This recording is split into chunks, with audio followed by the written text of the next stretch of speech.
샬롬. 오늘도 하나님 말씀 앞에 나오신 여러분 환영합니다. 우리 함께 기도하겠습니다. 하나님, 오늘도 우리에게 귀한 말씀 주시니 감사합니다.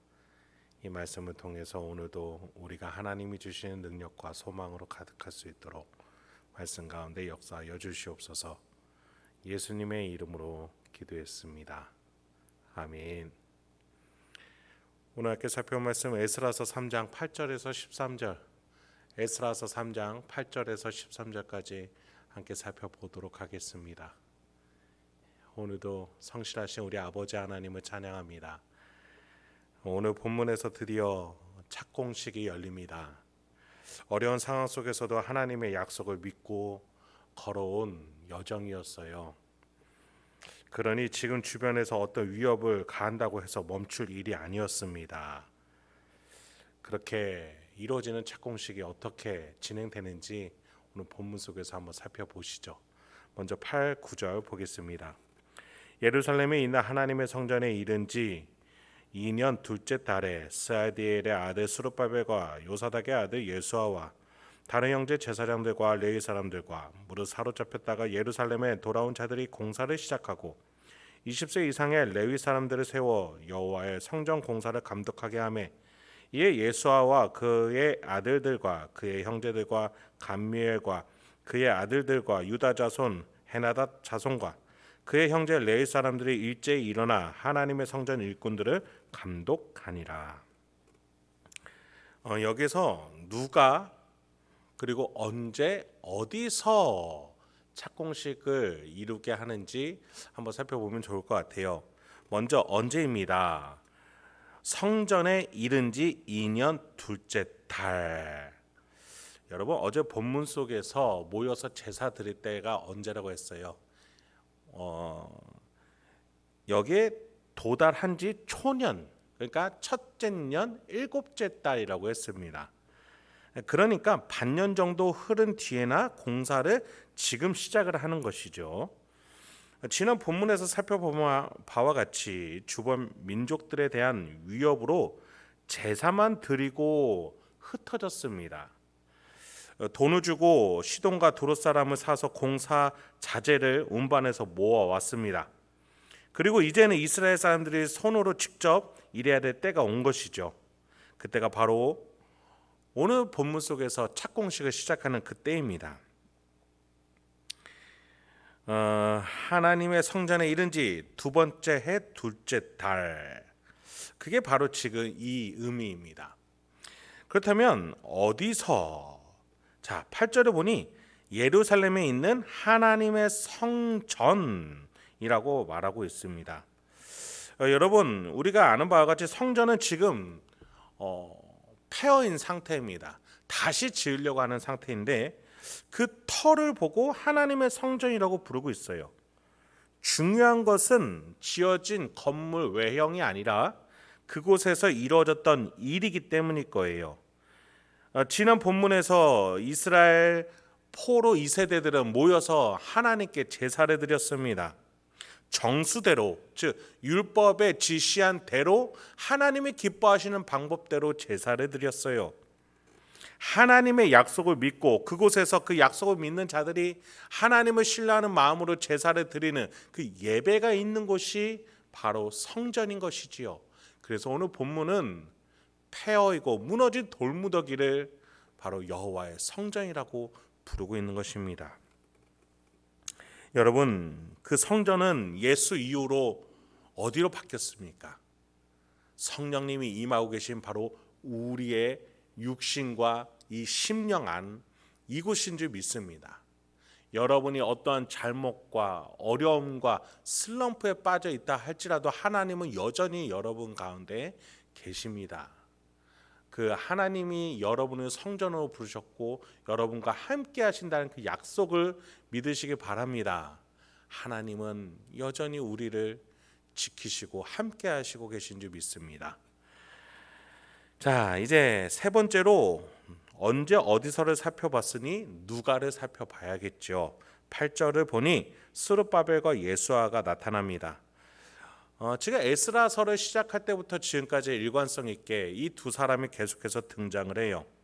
그런데 그 뒤에 보니까 제사장들과 레위 사람들이 등장합니다. 성전을 관리하는 자들로서 주도권을 갖게 되는 것이 합당하겠죠. 여러분, 우리가 사사기를 보면 말미에 레위 직과 제사장 직이 얼마나 혼용이 되고 왜곡되었는지를 살펴보면서 이스라엘이 얼마나 타락했는지에 대한 척도로 그것을 보았습니다. 그와 반대로 오늘 본문 속에서는 포로로 돌아올지라도, 지금 폐허가 된 성전 터에서 예배 드릴지라도 율법대로 각자 하나님이 마련해 놓으신 직분에 맞춰서 제사를 회복해 가는 것, 이것이야말로 진정한 부흥이라는 것이지요. 여러분, 그 뒤에 8절에서 또 뭐라고 불러줍니까? 예루살렘에 돌아온 자들, 이들 전체를 두고 예루살렘에서 돌아온 자들이라고 불러줘요.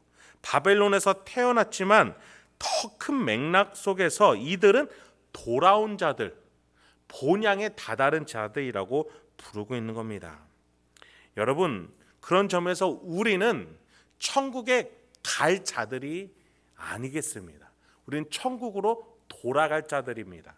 하나님께로부터 만들어졌으니 하나님께로 돌아가는 자들인 것이지, 결코 이 땅이 우리의 고향이 본향이 아니지요. 하나님께로 되돌아가는 것입니다. 이제 이 착공식 세부 정보가 우리가 살펴봤어요. 이제 이 착공식이 어떻게 진행이 되는지 한번 살펴보시죠. 10절부터 13절입니다. 건축자가 여호와의 성전의 기초를 놓을 때에 제사장들은 예복을 입고 나팔을 들고 아삽 자손 레위 사람들은 제금을 들고 서서 이스라엘 왕 다윗의 규례대로 여호와를 찬송하되 찬양으로 화답하며 여호와께 감사하여 이르되 주는 지극히 선하심으로 그의 인자하심이 이스라엘에게 영원하시도다 하니 모든 백성이 여호와의 성전 기초가 놓임을 보고 여호와를 찬송하며 큰 소리로 즐거이 부르며 제사장들과 레위 사람들과 나이 많은 족장들은 첫 성전을 보았으므로 이제 이 성전의 기초가 놓임을 보고 대성통곡하였으나 여러 사람은 기쁨으로 크게 함성을 지르니 백성이 크게 외치는 소리가 멀리 들리므로 즐거이 부르는 소리와 통곡하는 소리를 백성들이 분간하지 못하였더라. 성전의 기초를 다지는 첫 삽을 뜰 때였습니다. 그때 예배를 드려요. 하나님이 약속을 이루어주신 것에 대한 감사 찬양이죠. 주는 선하시며 그의 인자심이 영원하시도다. 시편에서 이스라엘 사람들이 가장 많이 애용하는 표현으로 찬양을 합니다. 이렇게 예배를 드리는데 반응이 두 가지 종류로 나눠져요. 자, 포로 2세대들은 기뻐하면서 크게 함성을 질러요. 지금 바벨론 포로로 돌아온 길이 2,000km가 넘습니다. 이란 땅에서부터 예루살렘까지 2,000km를 걸어서 왔고 성전 기물들을 이고 이 가족을 이끌고 온 것이 지금 포로 2세대들이에요. 하나님의 약속, 성전 건축에 있다라는 그 일념 하나로 믿음을 가지고 온 자들이었어요. 그리고 그것이 가까스로 성취가 되니 하나님이 자신들과 함께 계시다라는 확증을 얻으니 기쁠 수밖에 없지요. 그것이 첫 번째 반응이었다면 두 번째 반응은 슬픔이었습니다. 통곡이었어요. 이것은 포로 2세대들이 아니라 이제 얼마 남지 않은, 몇 명 남지 않은 포로 1세대들의 반응이었어요. 그들은 복잡한 감정의 표현이었을 겁니다. 12절에 보니까 나이 많은 족장들은 첫 성전을 보았으므로, 여기서 첫 성전은 솔로몬 때 지은 성전, 그 위용 있는 성전을 말해요. 가장 이스라엘이 부국강병하고 재정이 풍부했을 때 지은 성전이니 얼마나 위대했겠습니까? 거대했겠죠. 어렸을 때 그것을 보고 자랐습니다. 그런데 나라가 갑자기 멸망하게 됩니다. 멸망하고서 포로로 끌려왔죠. 그 멸망할 때 성전이 무너졌었습니다. 그렇게 포로 70년 생활을 하고 다시 본국으로 돌아와 성전이 폐허가 된 것을 보면서 그럼에도 불구하고 기적적으로 자기들이 포로 생활을 끝마치고 본국으로 돌아와 첫 제사를 드리고 이제 기초를 다질 수 있는 착공식을 연다니 수많은 감정들이 이 우여곡절 끝에 다다른 이 장소와 시간 속에서 수많은 생각들이 나겠죠. 하나님의 손길로 이렇게 영광의 순간을 누릴 수 있음이 감사하고 또 기쁘지만 한편으로는 슬픔의 통곡이 회개의 눈물이 났을 겁니다. 13절을 보니 이렇게 기쁨의 환호와 슬픔의 통곡이 뒤섞이는 아이러니한 상황이 펼쳐지는데 그 소리가 어찌나 큰지 멀리서도 들렸다라고 합니다. 지금 이들의 마음이 단순히 어떤 성취, 어떤 하나의 프로젝트를 성취했다고 나타나는 기쁨의 표현, 슬픔의 표현이라고 말할 수 없겠죠. 멀리서까지 들릴 정도로 누구는 울고 누구는 웃으면서 환호하는 것은 하나님이 함께 하심으로 인해서 나타나는 그들의 반응이었던 겁니다. 기다리고 고대하면서 2000km를 걸어온 이들처럼 여러분 우리도 이 알지 못하는 저 천국, 눈에 보이지 않는 하나님이 계신 보좌 우편으로 지금도 우리는 걸어가고 있는 거예요. 그리고 우리가 마침내 생애를 마치고 하나님의 심판대를 넘어 하나님이 계신 우편의 예수와 함께 앉을 때가 올 겁니다.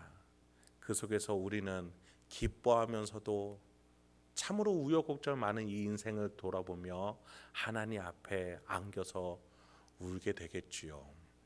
그때까지 그 하나님을 바라보면서 그때까지 내 안에서 증거해 주시고 계시해 주시고 말씀해 주시는 하나님의 약속을 하나하나 믿어가면서 나갈 수 있길 소망합니다. 내 안에 성령 하나님이 함께 계시고 예수님의 속죄의 피가 뿌려져 있으며 이 모든 것들이 하나님의 선하시고 인자한 계획이었고 사랑한다라는 증거라는 것을 하나하나 믿으면서 우리가 오늘 내 앞에 있는 수많은 문제들을 이 믿음과 신앙으로 이겨내 나갈 수 있게 주님의 이름으로 축원드립니다. 오늘도 그렇게 명예롭게 승리하시길 소망합니다. 함께 기도할게요. 하나님, 오늘도 우리에게 귀한 말씀 주시니 감사합니다. 오늘도 우리 성도님들 이 말씀 하나하나 이 속에 담겨져 있는 하나님의 마음과 뜻, 사랑을 하나하나 깨닫고 하나님과 함께하기로 결단하며 오늘도 한 발걸음 한 발걸음 가정과 직장 일상으로 담대히 나갈 수 있도록 주여 붙잡아 주시고 용기와 지혜 허락하여 주시옵소서. 예수님의 이름으로 기도했습니다. 아멘.